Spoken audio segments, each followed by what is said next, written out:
Na Rádio Super, Política em Análise, com Ricardo Corrêa. Vamos já direto à redação de O Tempo em Brasília, onde está o editor-chefe de O Tempo, Ricardo Corrêa. Ricardo, muito boa tarde para você, seja bem-vindo. Vamos iniciar aí, se Deus quiser, em paz, mais um plantão, né? Boa tarde, Léo. Boa tarde a todos os ouvintes. É isso que todo mundo espera, né? Que a gente tenha um pouco de tranquilidade aí nessa semana final do ano, né? Um ano tão puxado, né? Tão trabalhoso para todo mundo, que a gente tenha uma semana tranquila. Pois é, Ricardo, no sábado, durante o fim de semana, a gente teve aí, surpreendentemente, a prisão de Jorge Washington de Oliveira. Ele que é um empresário, tem 54 anos, estava com um arsenal muito grande e preparando ataques aí para estes dias que antecedem a posse do presidente eleito Lula do PT. Ele já foi preso, já está sendo encaminhado para o presídio da Papuda, agora está no radar da polícia também outros suspeitos? Exatamente, Léo, porque no depoimento que esse empresário que é lá do Pará deu à polícia, ele disse que ele recebeu esse material explosivo de outra pessoa para poder montar a bomba. Ele admite, ele confessa que ele montou a bomba que explodiria no aeroporto de Brasília, né? E ele diz também que uma outra pessoa ficou encarregada de colocar esse explosivo. Então ele disse: olha, eu recebi o explosivo, montei com o detonador, entreguei para uma outra pessoa e o combinado, segundo ele, era que fosse explodir uma subestação ou um poste que levava a subestação em Taguatinga para acabar com a energia da cidade. Segundo ele, havia uma ideia inicial de uma explosão no aeroporto, mas que havia sido desconsiderada por pessoas que estavam envolvidas no caso, mas que essa pessoa que levou a bomba acabou depois optando por colocar essa bomba num caminhão-tanque que poderia explodir lá no aeroporto de Brasília na véspera do Natal, né? Então, por conta dessa fala dele, ficou identificado mais uma pessoa, porque ele cita o nome da pessoa que estaria envolvida. Essa pessoa está sendo procurada pela polícia, inclusive com informações de bastidores de que já teria deixado a capital e eles estão tentando procurá-la.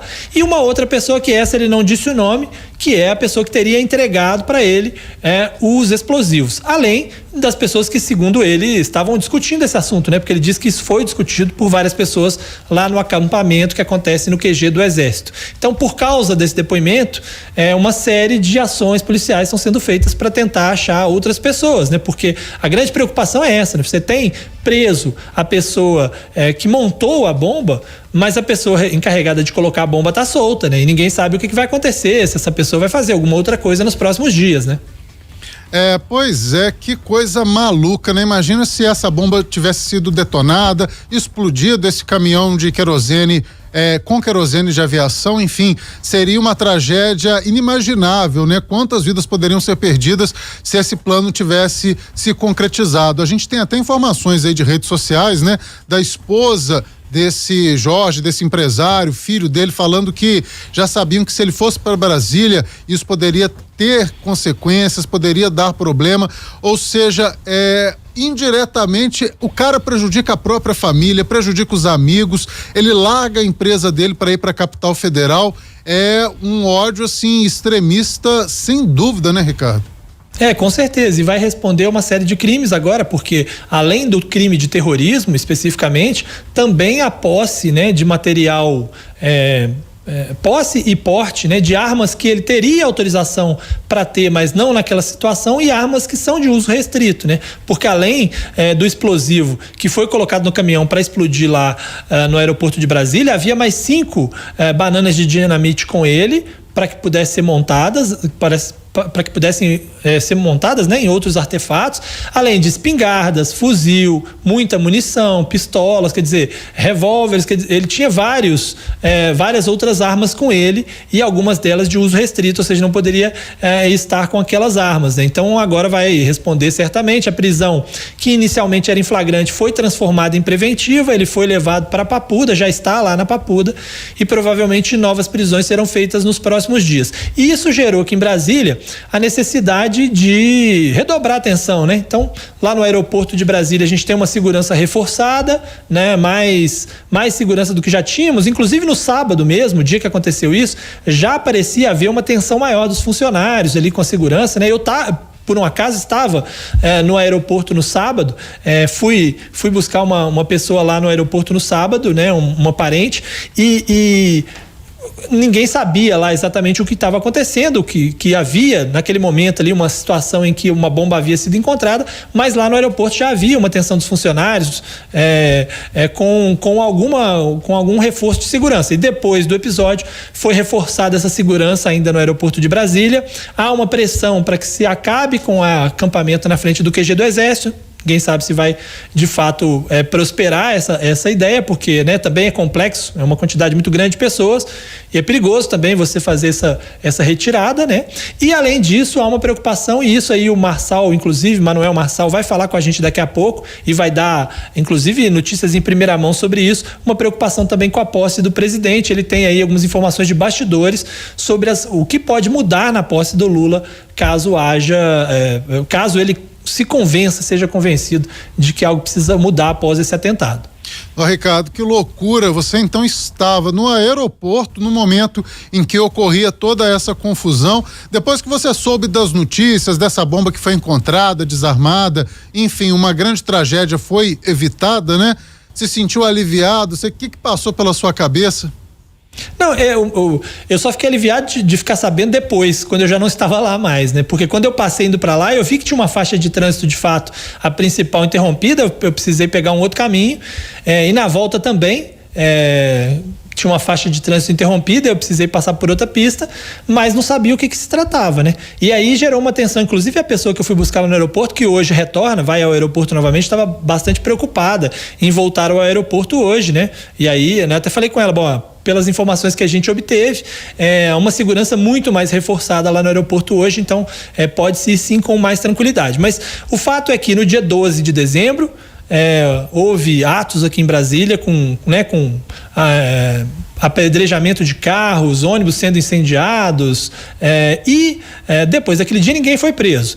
Aí novamente temos esse episódio de uma bomba que não apenas foi colocada no caminhão. Segundo a perícia da Polícia Civil, eles tentaram detonar a bomba e não conseguiram, por uma ineficiência técnica deles. Eles tinham um detonador que você podia explodir até 60 metros de distância e não conseguiram.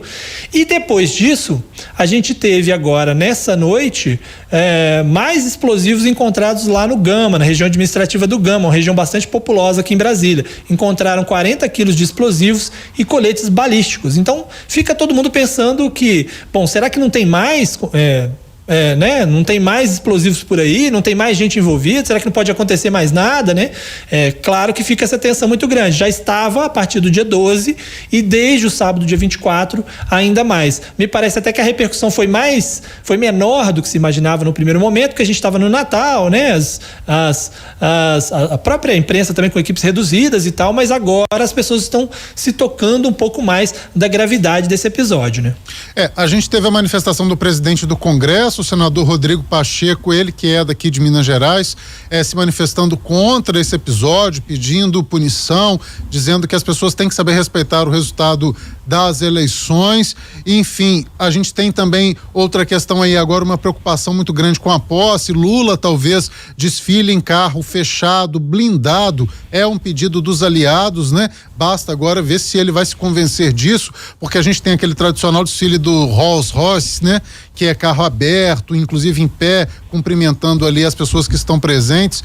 Enfim, tinha uma infinidade de shows planejada para ser realizados aí no dia 1º. Talvez esses shows não aconteçam com esse mesmo esquema que estava previsto anteriormente. Agora, muita coisa a se fazer e até uma possível retirada desses manifestantes lá de em frente ao quartel, já a partir das primeiras horas do dia 1º, né, Ricardo?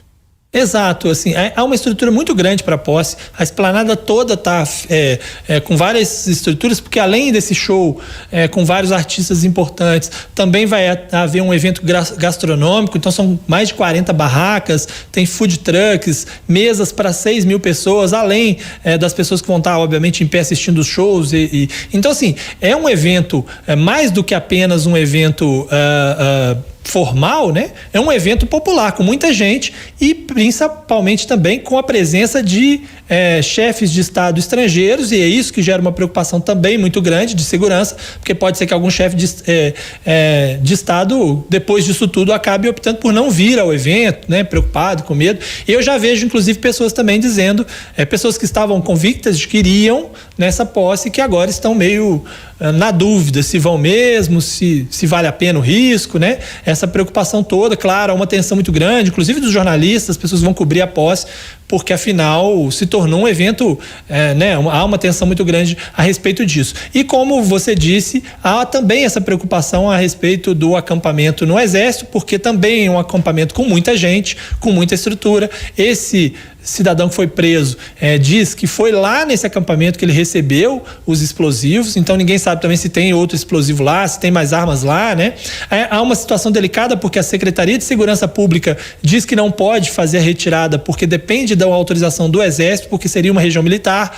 Por outro lado, os militares dizem que a via é de controle da Secretaria de Segurança Estadual, então sim, há essa discussão toda e além de tudo há o fato de que quem comanda hoje as Forças Armadas e quem comanda o Ministério da Justiça são aliados do presidente Jair Bolsonaro, né, que estão sendo acusados do futuro governo de não fazer nada, e o futuro secretário de Segurança do Distrito Federal, secretário de Segurança Pública, que vai assumir no dia 2 de janeiro, é exatamente o mesmo ministro da Justiça, Anderson Torres, que já foi secretário da DF e que voltará a comandar as polícias aqui no dia 2. Então, você fica numa situação difícil. Você tem 2 governos, mas você não tem nenhum, né? Porque quem que toma providência, um governo fala, bom, deixa o outro assumir, eles que resolvam lá, mas ao mesmo tempo o futuro fala, poxa, vai ter uma posse, eu preciso que você resolva isso agora. Então a gente tem também esse impasse, além de tudo, né?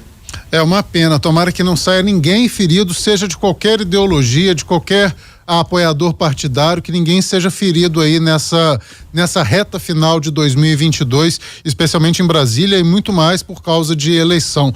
Ricardo Correia, editor-chefe de O Tempo em Brasília, muito obrigado, Ricardo, até amanhã. Eu que agradeço, um abraço para vocês e até amanhã. Até mais.